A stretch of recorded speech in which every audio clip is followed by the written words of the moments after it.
say, hey, I'm going to go sit on this yoga mat, close my eyes, and try to clear my mind. Or you can be in a state of meditation. What this means is that you're consciously aware. You're always reflecting. You talk bad to an employee, you yell at the employee. Why did I do that? Where did that come from? Oh, I lost money on a trade. Why do I feel anxious?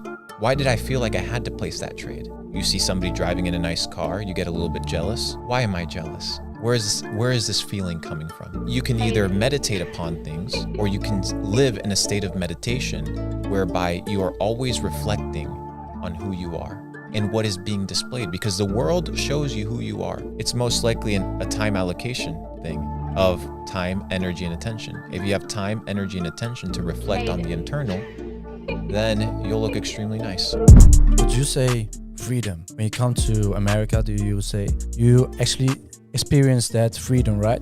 But then you already achieved your goal and then you want to maintain it. But that's like a happy person that wants to stay happy, right? He's gonna do everything to keep his happiness, but that actually makes him more sad because you cannot always stay happy all the time. Well, you defined two different things. The first thing you mentioned was happiness. Yeah. Happiness is an emotion, so it comes and goes. So anybody that's pursuing something that's fleeting will not be able to hold on to it. Why? Because you cannot be a happy person all the time. So to pursue happiness is an unachievable goal. But to pursue freedom is a state of mind, right? Freedom is a state of being. It's not an emotion. I can still be sad and be free. I can still be happy and be free. So if somebody that's like, well, I want to be a happy person. Well, good luck, bro. Good luck. Good luck being free, right? Good luck being happy. It's two different things. This idea of being happy is this concept that people have been sold, right? That life is about happiness. But what if life wasn't about happiness? What if life is about experiencing every aspect and every emotion that life has? Wouldn't you want to experience the full set and range of emotions that life has to offer you? The sadness, the heartbreaks, the joy, right? You can't have happiness without sorrow. You can't have pleasure without pain. And to neglect one thing is to neglect life.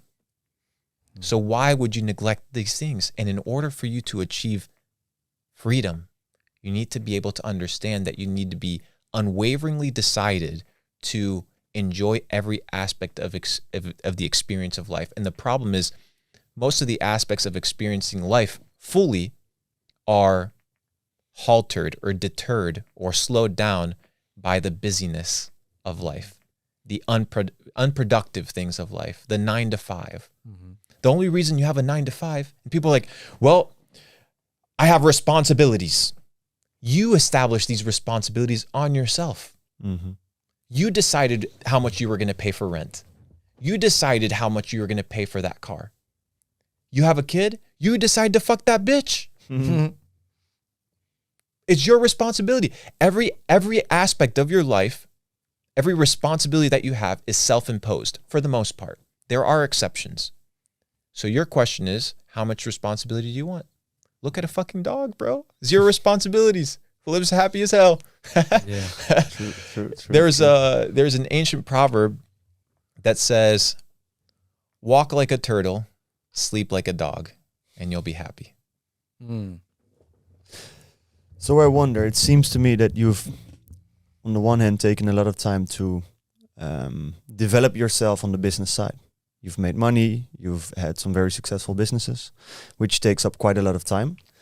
But you also seem to me to have a lot of knowledge, or at least have done a lot of self-reflection to understand more about the world as you see it and the world as you think it works. Did you have time in the time when you came to the US, you started the grind, as most people call it? Did you have time to reflect as well in that time to really get to know yourself? Or did this come at a later time when you had some money and took time to reflect on yourself? Because what I notice is, even though I'm an entrepreneur and I try to be free, as we all want to be, freedom is the name of the game, I end up getting into my own rat race, which is, even though I'm not working 9 to 5, the rat race I created for myself, which is working 5 to 9, flipped it around. And I end up not having time to reflect on what I really want or really want to do, and things slowly start to become business goals instead of living out of purpose. Did you always have the time to live from purpose and reflect? Or how did you position your time to be able to do that? You're wearing a nice suit today. Thank you. Your hair looks good. Thank you. Did you look in the mirror? I think I did, yeah. Reflect comes from the reflection of the mirror. Mm-hmm. You had time for the outer canvas. You have time for the inner canvas. It's all what you deem a priority, my friend. True. How did you go about that when you were, for example, doing e-commerce, which I can imagine is quite a busy job or a busy business to be engaged in? How did you position your time? Did you put in an hour every day to reflect on yourself, or was it just a conscious thing which you did whenever it came to you? There's two types of ways of meditating. You can say, hey, I'm going to go sit on this yoga mat, close my eyes, and try to clear my mind. Mm-hmm. Or you can be in a state of meditation. What this means is that you're consciously aware. You're always reflecting. You talk bad to an employee, you yell at the employee. Why did I do that? Where did that come from? Oh, I lost money on a trade. Why do I feel anxious? Why did I feel like I had to place that trade? You see somebody driving in a nice car, you get a little bit jealous. Why am I jealous? Where is this feeling coming from? Mm-hmm. So you can either meditate upon things, or you can live in a state of meditation whereby you are always reflecting on who you are and what is being displayed, because the world shows you who you are if you watch and pay attention. Why? Because you are a reflection of it. So what you see in the exterior is a reflection of what's happening inside, but you can change what's inside. So this idea of not having any time, it's most likely a time allocation thing of time, energy, and attention. If you have time, energy, and attention to reflect on the internal, then you'll look extremely nice. You also said, like earlier in this conversation, that someone has to look at him or herself and ask who they want to become. Like, what is the person in 3 years, and how do you want to look? Who want you to be? And I'm really curious. Like, when you were like 16 or 18, now you are like, how old are you? 28. 28.